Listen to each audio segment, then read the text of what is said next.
Aujourd'hui, on va parler de l'inflation. C'est un sujet qui est plutôt d'actualité, mais ça, on le verra à la fin de la vidéo. Si on voulait lui donner une définition, on pourrait dire que l'inflation, c'est une situation de hausse des prix, des biens et des services qui serait généralisée et durable. Dans la vie de tous les jours, cette situation, elle correspond à une baisse du pouvoir d'achat de la monnaie. Pour faire simple, avec la même somme d'argent, on peut acheter moins de choses qu'avant.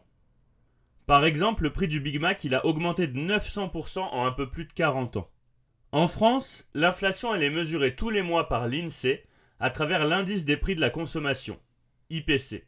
Cet indice, ainsi que ceux produits par les différents organismes des pays membres de l'Union européenne, est utilisé par Eurostat. C'est l'organisme européen qui gère la production de statistiques au niveau européen, pour calculer l'inflation dans l'Union européenne. L'IPC, c'est un indicateur de variation mensuelle d'un panier de différents produits et services représentatifs de la consommation des ménages en France. Le détail précis des prix étudiés n'est pas rendu public, car si c'était le cas, il deviendrait possible pour des producteurs et des commerçants de modifier uniquement les prix observés par l'INSEE, ce qui fausserait les statistiques. Donc les biens et les services qui sont étudiés par l'IPC, ils sont réunis dans des catégories. Ces catégories, elles sont pondérées en fonction de leur poids dans la consommation moyenne des Français. Par exemple, en 2021, l'alimentation, elle pesait environ 16%, le logement 15,2% et la restauration 6%. Entre 2000 et 2021, la hausse de l'IPC a été en moyenne de 1,4%. Cette moyenne, elle cache des variations différentes selon le type de produit. Par exemple, sur cette période, le prix du tabac a augmenté en moyenne de 6,4%, alors que les prix moyens des communications de seulement 1,6% par an, notamment du fait des baisses des prix de l'informatique. Ces variations de prix, elles tiennent compte de l'évolution de la qualité.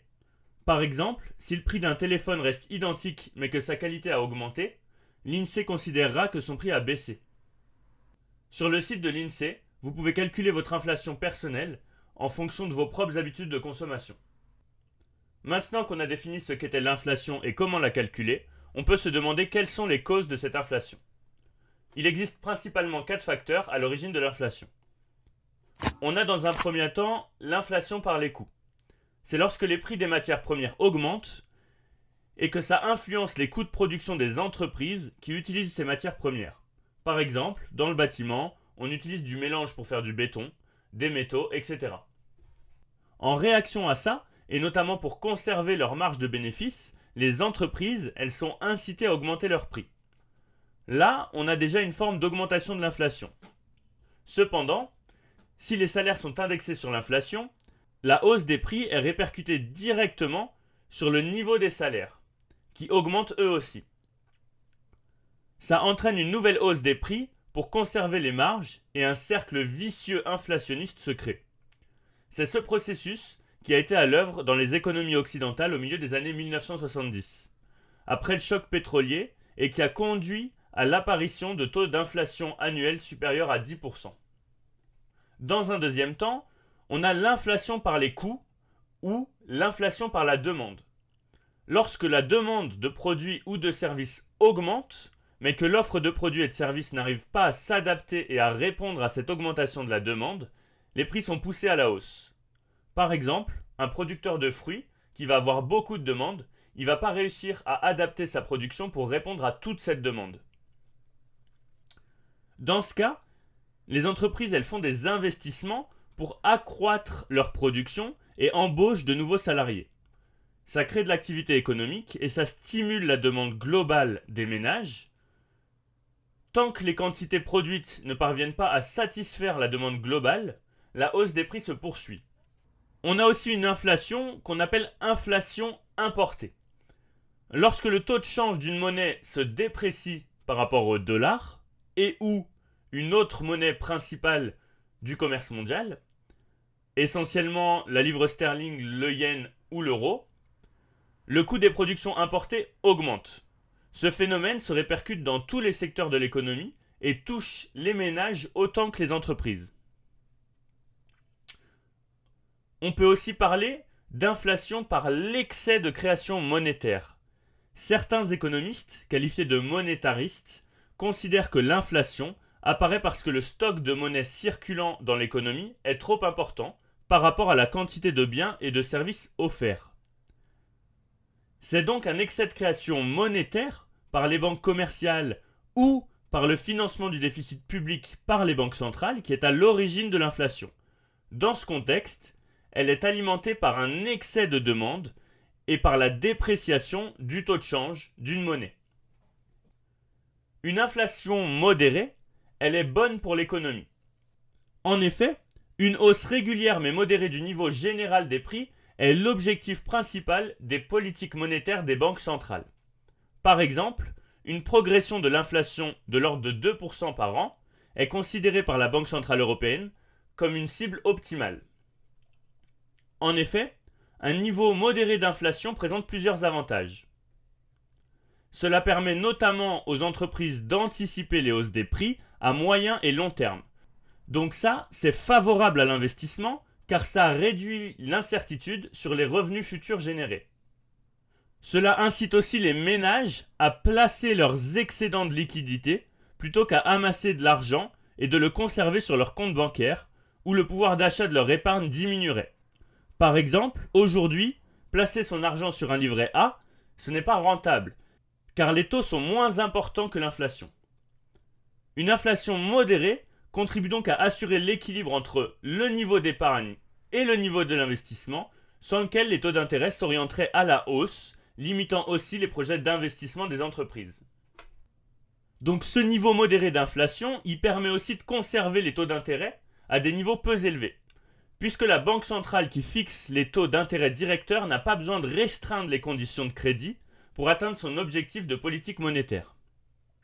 C'est une situation qui est favorable à la croissance économique, car les ménages et les entreprises peuvent emprunter à des conditions financières attractives.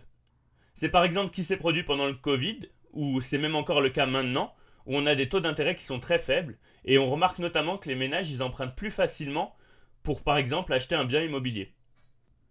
En revanche, une inflation trop forte, elle va être néfaste pour l'économie. Elle va notamment entraîner une dégradation de la compétitivité des prix des produits fabriqués dans le pays par rapport aux produits fabriqués à l'étranger. Si les prix des produits deviennent plus élevés que les mêmes produits fabriqués à l'étranger, pour une qualité comparable, la demande étrangère risque de diminuer, donc il y aura une baisse des exportations, alors que la demande interne pour les produits étrangers, elle risque d'augmenter. Donc il y aurait une hausse des importations. Il va en résulter une baisse de l'activité pour les entreprises internes au pays, qui est susceptible d'entraîner des réductions d'effectifs et donc une progression du chômage. Cette forte inflation, elle va aussi renforcer l'incertitude quant au niveau futur des prix. Les entreprises, elles vont alors renforcer leur prudence en matière d'investissement, car la rentabilité de ceux-ci sera difficile à anticiper. Une trop forte inflation, elle risque donc de réduire les investissements et le potentiel de croissance. Cette trop forte inflation, elle va aussi pénaliser les ménages si leurs salaires ne sont pas indexés sur la hausse des prix. Ils vont subir une perte de pouvoir d'achat qui peut les amener à réduire leur consommation ou réduire leur épargne pour consommer justement.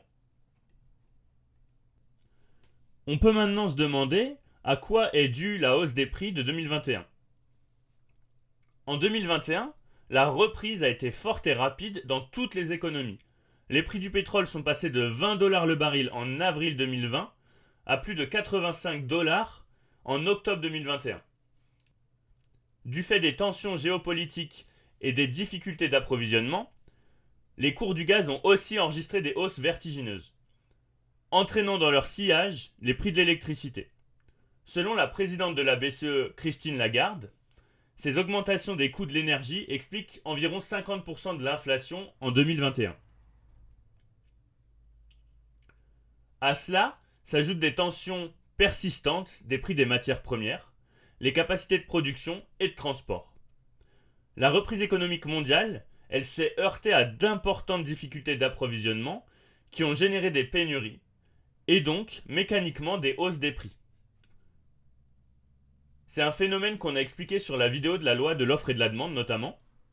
Donc ces hausses des prix, elles semblent d'autant plus élevées qu'on les compare à celles de 2020 qui sont anormalement basses. Si on compare plutôt les prix de 2021 à ceux de 2019, on obtient une inflation environ 2 fois moindre.